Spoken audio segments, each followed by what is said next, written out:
Horizon Chase released on iOS and Android back in 2015. It was a racing game which took inspiration from a number of arcade games of the 80s and the 90s, and its success saw it receive a revamped and improved version for the PS4 earlier this year. Horizon Chase Turbo, as it was known, is now available on the Nintendo Switch. Will it take the checkered flag of victory or wave a white flag of surrender? I'm Glenn for SwitchUp, thanks to the developers for the review copy, and now, let's find out.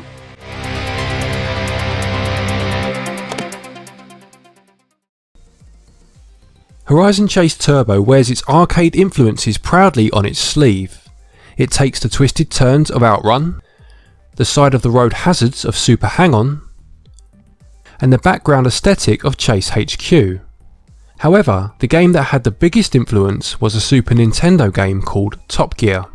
The influences of this game are abundantly clear, from the general gameplay, being a race for first place as opposed to a checkpoint based system like a lot of the arcade games were, to the use of a limited number of nitros for a speed boost, all the way down to the music. In fact, the game's music is composed by Barry Leach, who also composed the soundtracks for Top Gear.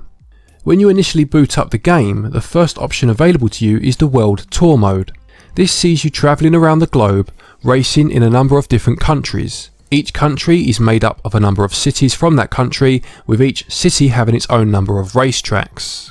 Finishing at least 5th in a race unlocks the next track, but as well as the traditional bronze, silver and gold cups available for each race for finishing 3rd, 2nd or 1st respectively, there is also a super trophy available. To earn this, you must again come first, but you must also collect all of the blue coins that are strewn across the track. Additionally, accumulating trophies will net you race points, and earning a particular amount of these will unlock something new. This could be a new vehicle, the next country, or a new race type. This leads me quite nicely into upgrade races. Unlocking an upgrade race gives you a chance to earn some very useful upgrades for your car. To do this, you must finish 3rd in the upgrade race, and once you have achieved this, you will be given a choice of 3 upgrades, and each of these will have 2 areas that they will improve on your car, such as top speed and acceleration for example. Choose which upgrade you want and begin to build your perfect car to drive you to victory. As well as blue coins on the track, you will find additional nitro boosts to add to the 3 that you start with, and using one of these will give you a temporary speed boost. There are also fuel pickups on the road, and collecting these is imperative, as if you run out of fuel, it's game over. The gameplay is fast and fluid, with the key to victory being to master the art of both overtaking and cornering. The tracks become increasingly more twisty and the roads more narrow, making for a very congested race, especially early on in races where you constantly pinball between your competitors. Look for an opportunity to overtake without crashing into your opponent and seize it, moving into open space where you can then really pick up some speed. Take corners with a cool head, easing off the acceleration if necessary, and take first place. It really is so much fun and could quite possibly be the most intense racer on the Switch.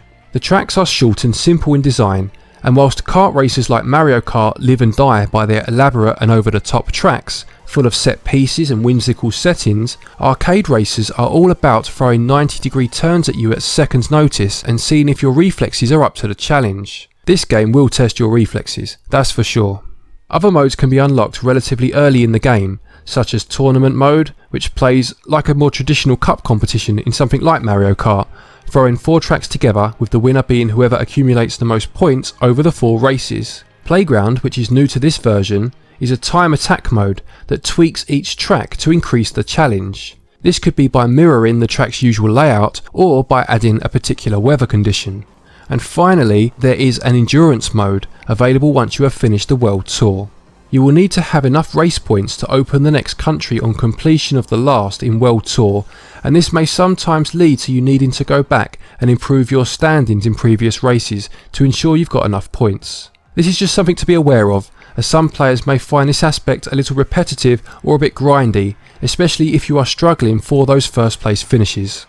I haven't even got to the most fun part yet, being the local multiplayer. I tested this out with my wife, who's not a big gamer and is certainly not into racing games usually, and we had a great deal of fun competing in the World Tour mode together. A nice addition is that when going for the Super Trophy, if one of you say finishes first and the other collects all of the coins, then you will earn the Super Trophy together between you, adding a strange co-op element to a competitive game. There is no online multiplayer, although the local is available with up to 4 players, and there are online leaderboards as a small consolation prize. The controls are as tight and responsive as you would expect them to be. The ZR button is your acceleration, with brake being assigned to the B button, and your nitros are used by pressing Y. Everything is so responsive, and every crash will be as a result of your slow reflexes and not of the controls. When you do crash, the game is quite forgiving at putting you back onto the track quite quickly. Gameplay is high octane and a huge amount of fun, and it receives 17 out of 20, whereas the controls also receive 17 out of 20. Aesthetically, this game is wonderfully different. It almost looks like origami mixed with pastel coloured drawings, or as if Van Gogh one day decided to paint a picture of his Scalextric set. Full disclaimer, Vincent van Gogh may never have actually had a Scalextric set. In all seriousness though, the visuals look lovely in motion. It's a clash of two styles that for all the world should not blend. The 3D models of the foreground against the hand-drawn style of the background. Not only does it work though, it looks delightful. The sheer abundance of colour, even on the night stages, is something to behold, and I love how it manages to pay homage to the arcade games that inspired it, with the grassy meadows and fields looking like they've come straight out of Super Hang-On. With 32 cars available to unlock as you progress, each coming in a choice of colours, there is some variety in the vehicles, and it's fun to switch up, pun fully intended, the car that you are using in between races. I applaud the developers for going for something different with the graphics rather than use sprites, and it leads to an interestingly fresh exterior to complement the classic arcade engine humming under the bonnet. Graphics get 16 out of 20. As mentioned earlier, the soundtrack is composed by Barry Leach, and you can hear the influences of his former work permeating through each tune.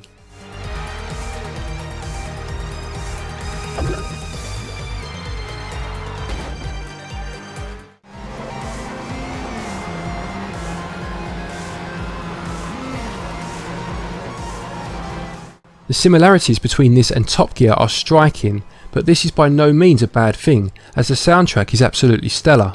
It really is so impressive how each area of this game manages to evoke nostalgic memories of an era when arcades were prominent and the games like this were king, but still feel modern and relevant. In fact, the only real complaint against the music is that there's just not enough of it, meaning that you will start to hear some of the tunes fairly often. In all honesty, it's not a true complaint, it's just a case of something being so good that it leaves you wanting more. Another interesting fact about this game is that whilst working on the music of the original iOS and Android versions of it, Barry Leach asked the developers to hide an Easter egg in the game for him. Using the touchscreen to draw a heart whilst on the first race in San Francisco unlocked a message from Barry to his girlfriend asking her to marry him. Audio receives 17 out of 20.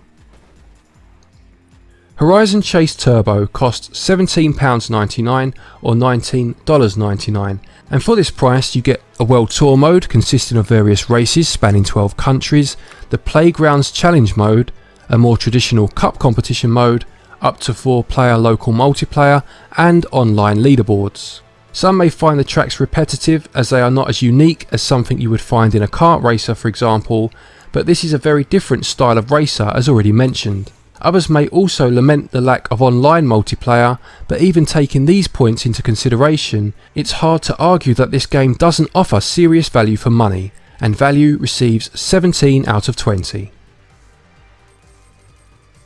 To conclude, if you yearn for the arcade racers of old, such as Chase H.Q, Outrun, or the Cruising series, then Horizon Chase Turbo is an absolute no-brainer.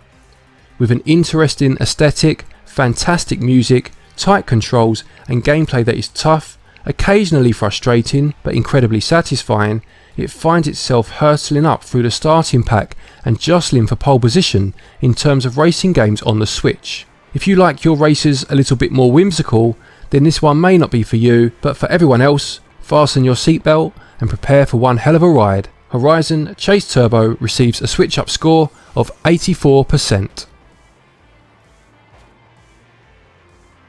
Thank you as always everybody for watching. We've had a fantastic few weeks in terms of subscribers. I think we're on for about 11,000 now, so that's absolutely wonderful.